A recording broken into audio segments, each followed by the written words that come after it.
Welcome to the Masters Week 7 highlights show. Rob Wharne and Luke Gilbert are the ultimate pool professionals in this group. Luke plays Ben Rowland in our second match, and in our first match, Rob Wharne plays Lee Grout, and we join that match in the opening frame. Stephen Jameson and Dom Cooney on commentary. Very, very talented player. Went all the way to the semi-finals this competition last year and is looking to go at least one better this time around. As I mentioned a little bit earlier, joined by Dom Cooney tonight. Lovely to have you company, Dom, first of all. I know Rob's the player you know reasonably well. He's been in pretty good form as well in 2022. Yeah, I know Rob quite well. I've played him quite a few times recently, and he's recently found a bit of form with Ultimate Pool again. Did he make the final in the last Pro Series? He did, yeah. He was beaten by Mick Hill in the final, but form that Mick's been on in this season, that's no disgrace. Looks as if everyone was going to lose to Mick that weekend. He just seemed pretty sharp and pretty with it. But Rob will be pleased to get going a bit and find his feet, because he probably hadn't, by his own admission, got the results he wanted. But as he looks here, looks like he could be off to a good start if he gets his shot right. Yeah, when he's in full flow, Rob Wharne, he's amazing to watch. He's a fantastic shot maker. And He's played a lovely shot there. yeah, really nicely played. And when he is on it, he's a fabulous player to watch, because he seems to pull clearances out of nowhere, really, and gets on a bit of a run, and can be the sort of player who, you know, has the sort of day that ends with them, you know, being deep in a competition, sort of out of nowhere, but he got the ability to do that.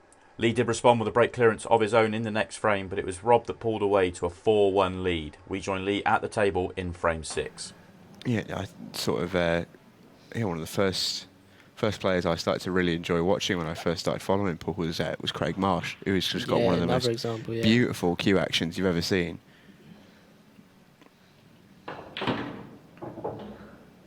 Ooh. Oh, that's tough.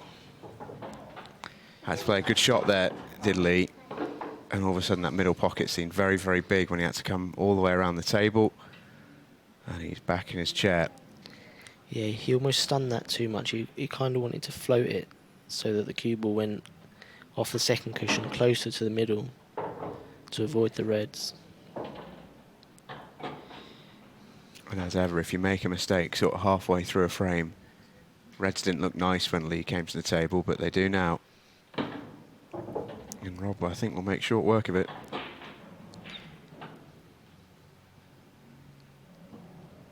And there's an almighty difference between 5-1 and 4-2. Yeah, he'd be a little bit annoyed at himself there, Rob. He's just slightly out of position.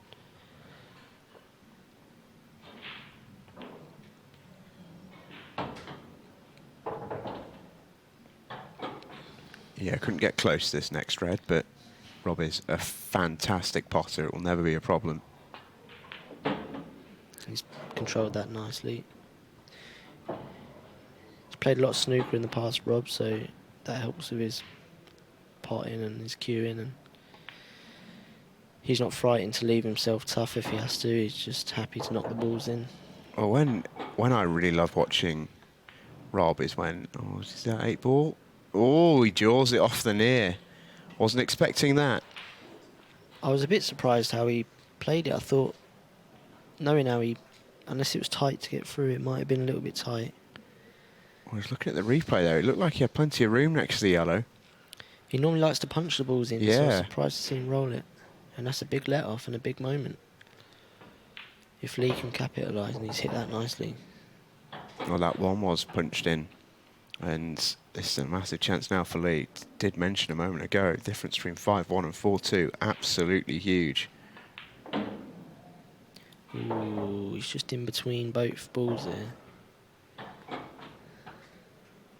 I thought he could just roll it in for the one along the bottom rail. Yeah, he's all of a sudden got to play a shot here. Yeah, if he wasn't sure he could hold, he should have made sure he went high on the yellow in the middle of the table to guarantee just rolling it in for the bottom rail. So this is quite tricky now. Is he trying to flick it off 2 cushions or just float it? played that really nice. Yeah, that was better than it looked. And that'll make him feel good as well, because he's had to recover and... Ooh, perfect position. Yeah, nothing wrong with that. Yeah, never in doubt. Lovely old job for Lee Grout. 4-2. Supposedly the weak link, if you like, then that's some group that you're in, because he's a brilliant player in his own right. Yeah, he absolutely is, and he's getting more and more used to playing in this sort of environment. I think he could well come into his own at the weekend, which would be great to see. Well, not if you're any of the other 5, of course. But that should be really interesting, that group. See Robin again here. John in particular has been playing really well of late.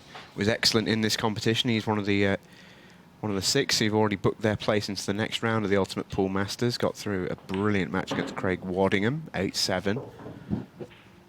Yeah, did a good finish to win that as well. He did. It's one of my favourite matches I've watched in a long time. That actually was Roe v Wad. 2 super players, but they played so well in that match. Had a little bit of everything. It certainly did. Even the ref was juggling during the match. Scott was throwing the balls about. You're a braver man than me for mentioning that again. He was talking about it at the weekend, Scott. He was trying to blame his gloves. He had some new gloves and they were too slippy. That was his excuse anyway. I'm glad to see it weren't just the pool players that make the excuses. The refs have got them. No, I don't think Rob's going to be making any excuses here. This finish looks pretty cut and dry from this point. Yeah, he's played that nicely, and barring that missed black, Rob would be pretty pleased with his work so far. Yeah, and this is the perfect frame back for him as well, because I think what you can see from Rob when he feels like he's not playing very well and he's not very confident, that those sorts of misses can really throw him off. But when he's playing well and he's confident, he's such a dangerous player. Rob Wharne won the next 2 frames as well to go 1 frame away from victory. And Lee will have known coming into this that he is an underdog, but he'll have wanted to put on a bit of a performance. And for my money, I think I think he's played really well. He's hit the break lovely again. He's not had much luck on the break either, and he'll be thinking, well, about sums my night up, really. Gets right through the pack when he breaks, don't he? Yeah, I think he's had 4 breaks, only one of them has not been dry or been a foul, which, for how well he's hit them, is crazy, really. Yellow ball's in play. So it looks as if he can sneak this yellow in. And if he can... Oh, he just spun off the other yellow there. You've got to play a good shot here. I think he'll play the yellow down to the bottom right corner where the red is. There's half a free shot, because if he puts it over the hole, then Lee would have to play a shot later on. But full of confidence now, Rob. He's just floating the balls in like they're over the pockets. Yeah, absolutely. Really played that one well. Controls that cannon we don't nicely. want Doesn't that want that yellow to in. drop, though, and it does. So now he's got to play a couple of shots. Initially, I thought he controlled that cannon beautifully, but just, and I mean just, overplayed it. He might have to play a deep screw off. Unless he tries to cut the yellow in he's closest to. Can't imagine he's going to go for that cut, but he might be forced to. He's looking at it, isn't he? I think someone who cues it. The only thing is, because of where the 8 ball is, the yellow, he kind of wants to leave that there because it's perfect, but Yeah. side cushion, What a shot. and this is perfect. What a shot he's played there. Do you know, he's been slightly unfortunate there. He's landed dead straight. If he was For how good a shot he's played there, he deserves at least some angle. So now he might have to... no, he just took his medicine and left a shot. It's definitely an easier shot at 7-2 up than 7-2 down, that is for sure. Yeah, I should say. Well, this for the match then for Rob Wharne. But he don't mind if he pots the red ball with it here. That's Oh, what a great finish. shot from the whacker. Well, not a vintage performance from Rob Wharne. He wasn't quite perfect, but I tell you what, he's looking in really rude health at the moment. Tremendous performance. Great performance there from Rob, and he will now play the winner of our second match. Luke Gilbert taking on Ben Rowland. Good to see Luke back in action. Looking forward to seeing how he goes. He had a pretty good match in last year's Masters, where he made his Ultimate Pool debut and gave Chris Melling a really good run for his money in round number 1 before eventually being beaten 8-5. But this is a slightly less auspicious start for the young man. Terrible break that really, isn't it, Dom? Yeah, shocking. Useless rubbish. No, it's... Do you know what I mentioned earlier? I mean, you were practicing obviously with Luke, and I was having a watch of you both. He was absolutely creaming the break in practice as well. It was noticeable, and he'll be screwing to have gone straight into the top corner like that. Yeah, honestly, his break is a joke. I've said before, I think I said at the weekend in an interview, when you're practicing with him, like in a set to 7 or 8 or whatever we play to, I always moan at him saying he gets 2 or 3 frames for nothing just because of how well he breaks. But that's, that's credit to how well he times the ball. And yeah, his is a little bit. I mean, we talked about Lee's break, how well he was timing it in the last one. It is a bit more sort of power, isn't it? Because he is a much smaller guy and just have to generate a little bit of power. But he does time it really sweetly, as you say. And the downside of having a big break is when you're not making balls, or if you do scratch, you do tend to leave a pretty elementary layout from time to time, which he's done for Ben, and from Ben's perspective, it's the ideal starter to get settled. Oh, I mean, he's absolutely delighted with this. It's a really, really good match, this one, between two really solid players. Two sort of up-and-comers in terms of age. Channeling is in a Josh Kane. Channeling is in a Josh Kane. Wow. How about that? Golden break off the rip. Ben Rowland, just like that, is 2-0 in front. A wry smile, but that is exactly what he was targeting. Yeah, and Luke will be thinking, here we go. It's one of these days, is it? Brilliant start there for Ben, and it would only get better as well as he won the next 3 frames to go 5-0 in front. Well, no, it weren't my fault. The staircase at the hotel didn't agree with my cue, so... Oh, I see. That black was tracking towards the middle again. Well, he nearly had a golden duck because the cue ball is in the pocket. So, if it is to be a comeback from Luke Gilbert, you do feel like it's got to start here. Yeah, these have to go. 5-0 down. It's absolutely possible that he can come back from this, but he needs to almost have a run that Ben's had in the opening to this match, where he needs to be just about perfect. And Ben's had it very easy because he's front run and he's been under no real pressure. But if Luke can get a few frames back... This is the key shot already. He wants to cannon that red in the middle of the table, which he's done, which just makes it easier to access the 8 ball.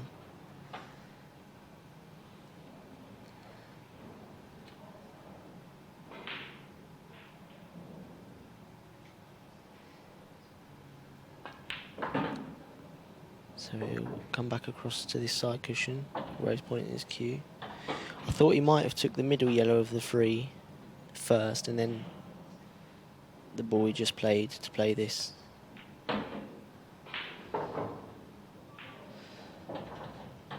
Just because from my own point of view, I always think when you're playing 2 or 3 balls into the centre pockets, lined up how they are, you can get a little bit fiddly. Which is why he's now playing the middle one, which he didn't want to. He's played it nice. Yeah, he should just be able just to hold this one. Yeah, he'll look to sort of... Oh, he's tried...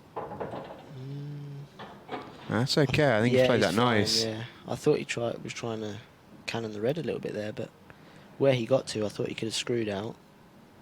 But now it's pretty straightforward. He's having a good look. This for 5-1, and finally a frame on the board for Luke Gilbert. He needed that. Yeah. Luke Gilbert is on the board, but Ben Rowland responded to go 5 clear once again. We join Luke in trouble in the next frame. What a result he's had there. If he hits the bottom yellow of the 2 as we look... Oh, he's made shot. it. Where's the cue ball? Stays up. Has he got an option?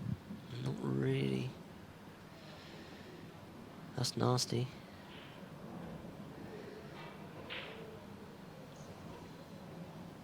Yeah, what do you do here? I'm just trying to think of something. It's tough. He's still got his extension actually, Luke. He's played quick this frame. Yellow onto red and... Oh, he's put the 8 Oh no. Disaster strikes for Luke Gilbert.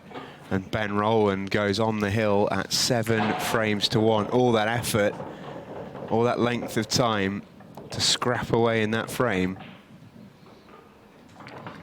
It looks a lot worse than it actually was, that shot. It was just pace. He was trying to... Where he's left the cue ball, he's left not a straightforward shot for Ben. And he's trying to kill the black, so there was no shot on the 8 ball if Ben got the red.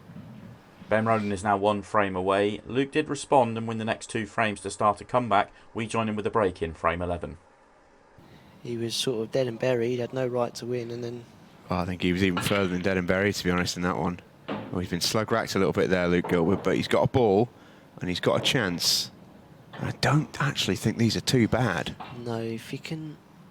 The yellows are okay.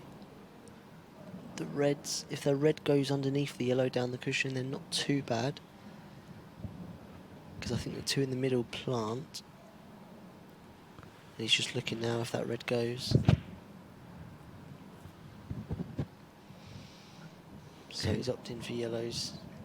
Yeah, the 2 by the triangle area are slightly awkward, but I don't even think he really needs to sort of break into them. I think Tell one you what, opens up though, the other. If he wants, he's perfect now to pot the yellow in the top corner and run into the 2 reds just beneath the 8 ball. And he play it at a nice pace to guarantee he's on the yellow, which he's done. Yeah, that's that all will right. do. Gives himself a bit of a, I think, a bit of a sarcastic tap on the table there. I think he's fine. He's actually landed on it. Even better. So this is the key shot to the finish. Oh, he's been unlucky there to find that gap. If he plays that 100 times, I don't know if he'd find that gap again. I say unlucky. Mick Hill wouldn't call that unlucky. He'd say it's careless to miss your cannon. But he's still okay. A good pot there. Yeah, such a good putter. He's just a touch fiddly. He's just got to... You kind of want to miss the red, but get... Oh, he's played it that way. Yeah, I like that. That time he gets his cannon right.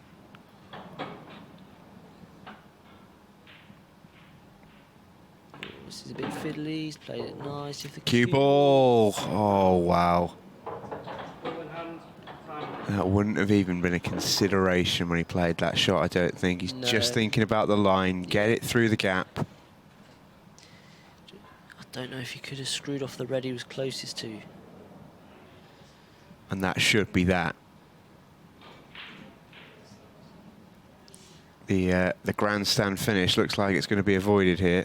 He'll be gutted as well there, because 7-4 is definitely game on, and Ben will be over the moon to have this opportunity to win the match, given that he had 2 great chances, really, it has to be said, to win 8-1 and 8-2. Yeah, didn't he just? Well, that noise you just heard there in the background, that's the signal for the 15-second shot clock, which will just hurry Ben Rowland up in these final 10 minutes of the match.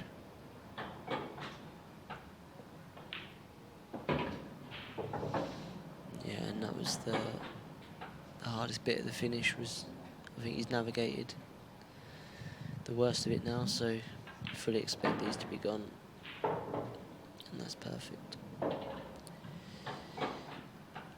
Well, slightly falling over the line, really, Ben Rowland, but that would be an immense disservice to what's been generally a very, very impressive performance.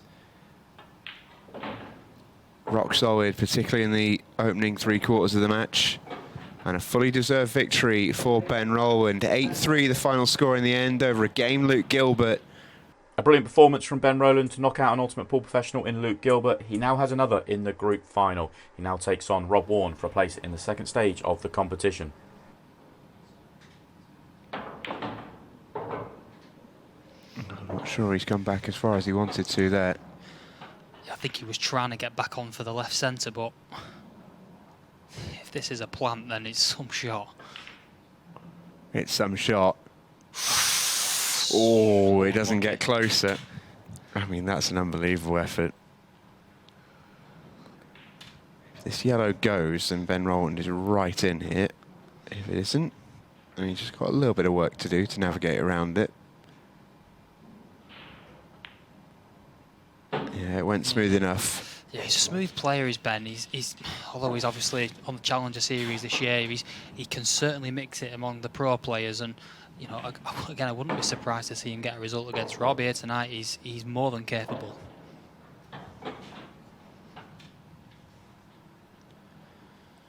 Yeah, 47th in the Challenger rankings this season, Ben Rowland, with 2 events to play. Realistically needs a run to, at least the semi-finals to get a shot, probably even a final, realistically, at this point, to guarantee a spot in the last 16. It's very, very tight, the Challenger Series, and anything as low as 50, really, has got themselves a chance. And well, anyone in the top 150's got a chance. If they go and win an event, then they're all but guaranteed, aren't they? That's what we love about it. Yeah. I mean, December and that event in Blackpool is going to be an absolute bloodbath, both in the pros and the challengers, searching for that last 16. Yeah, I can't wait. The next 2 frames were shared with reverse clearances. Ben has the break in frame 4. To be talking about it, it's just so good to see.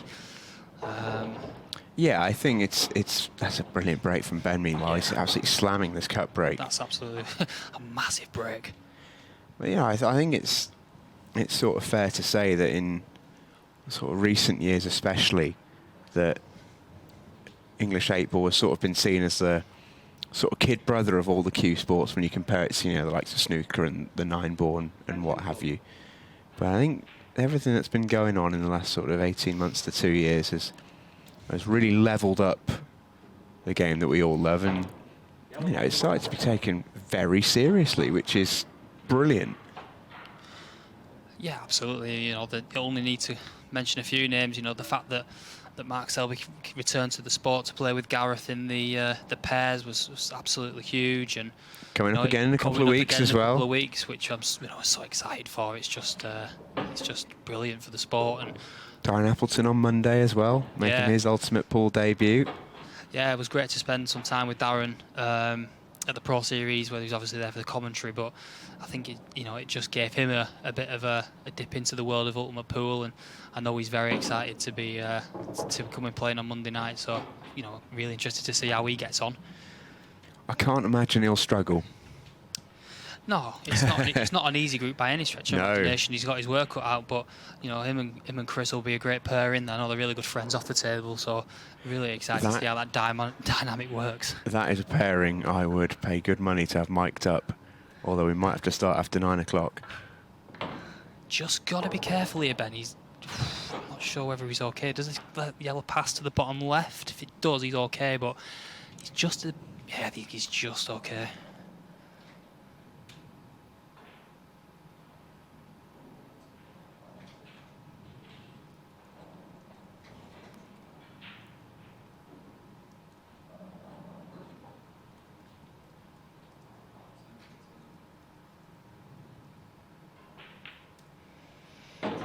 Yeah, it'll be a tight little finish if Ben can get out here. He's still not out of trouble here. He's got to play a very, very good shot to get back on the 8-ball. I think he's got to screw this off the side rail.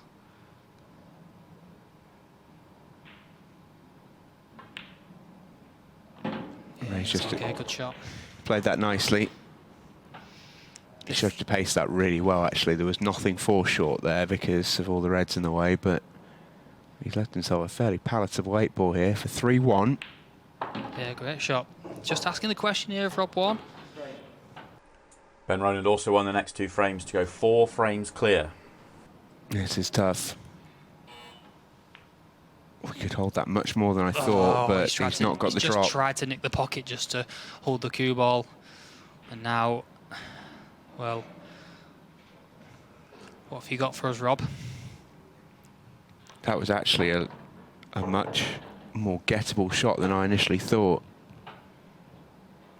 He just tried to cheat the pocket too much. This will go into it. Yeah, nice shot. Just, if he's on the shallow to the bottom, we'll take it now. But I don't know if he Not is, and there you convinced see that that right off- smile. He's got to play a he is. shot here. He's got to play a shot. This is not easy. I mean, he can play the top two, the two yellows bunched together as a shot and not really leave the red. Called. But you're always leaving a chance if you don't get them. Yeah, very nice. Pot. Very nice. Big frame for Rob, this. Yeah, really needs this just to get back on track. It just felt like the match was going slightly the way that it went with Luke, where Luke had the chances and didn't take them. And Rob's not really had that many chances, but he's got to take the ones that he's getting to get himself back into the match.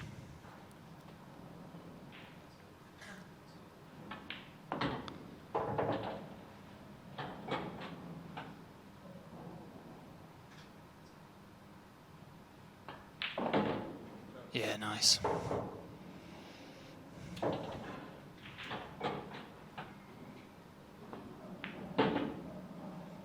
Oh, my no. word. Oh, he's okay. Why he's anywhere near the red? Wow. That was heart in the mouth stuff for Rob there. Got away with that one. Oh, now he can see the funny side. 30-30 on the clock. Wish we had Ronan McCarthy on comms for that one. Now then, that's another good break. He's been breaking really well tonight, Ben Rowland. Obviously had that golden break, but cut break has been really, really effective for him tonight. Yeah, I've seen more and more players sort of go into the cut break, especially on this table. I think for whatever reason, I'm not technically knowledgeable enough in the game to answer that question, but there's obviously a reason why they go into the cut break on this table, because it's working for a lot of players. You know, you saw Chris Mellon adapt to it, who's not a huge fan, shall we say, of the cut break. Are you telling me Chris Melling was cut breaking? Chris Mellon was cut breaking. At Players' Championships? Yeah, 2 golden breaks. They were flying in. Me and him are going to have words. Yeah. Because he was commentating with me on the Masters before that Players' Championship. Yeah. And he was speaking in terms that were, let's say, unkind Well, he was to the cut break. probably asking for a ban. Of He the cut was. break, yeah. And he's obviously thought, well, if he can't beat him, join him. I just don't think his I usual never front football break was working. But then you come to Monday night and you see the likes of John Rowe, Tom Cousins absolutely hammering the front ball break. They're going everywhere, the golden breaks. So it works for some and doesn't for others. And, you know, I'd be very interested to know why that's the case. Well, look at our mate Grout earlier on today. He was creaming the break off the front ball. He's actually really unlucky. Yeah. But he was timing it beautifully. I think that is sometimes a little bit more about what it is. It's the timing of the strike rather than the sheer power in it. Yeah. I mean, Chris will tell you when he breaks on these tables, he probably only uses about 60% power as it is. He's well navigated again. If and Ben just got he's just not quite happy. I don't think. I think he feels like he's going to clip the 8 ball. He might just be able to avoid it, but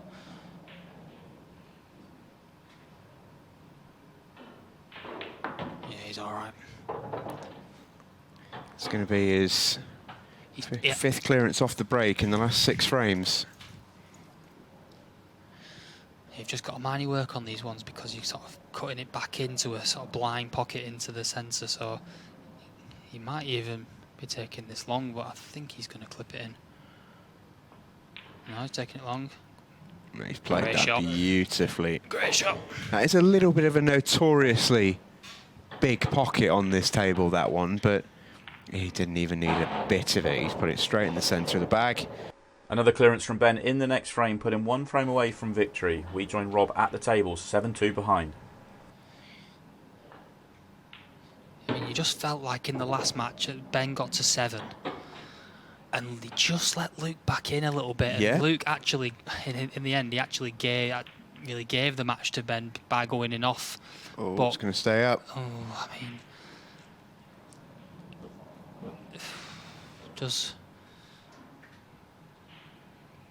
Does Ben pop the yellow? I think the red's plant. I think that is a plant to the bottom right.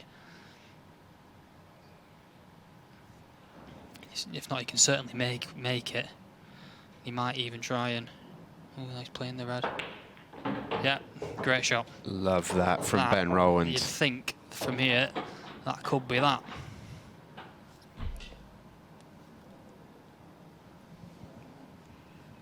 Oh, he will certainly hope so. And that is a brilliant shot. Knocked the trickier red out as well into open table. I was going to say that was the only problem that he had left, but he could have left it for the double, but... He's got a slight problem now. I don't think he wanted to be taking this red to the top left, but he's fine. I think even if he misses, he's... Yeah, I mean... All right then, Rob. Over to you, mate. Yeah, in an ideal world, Ben Rowland was on that red over the bottom left corner pocket and he was out. Couldn't miss from there. I think the only shot Rob's got here is a potential cocked out back to the left middle. I mean, I'm not one for calling the shots, but that's the only shot that I can think he can play. Hold on to your hats either way. Yeah, that's the only shot he had. And barring a miracle... Yeah, I'd back one of us two to clear these up. Anything, I mean, when it comes to me, anything is possible. When it comes to you? Yeah, when it comes you to don't want to see me swinging my racket around. Yeah.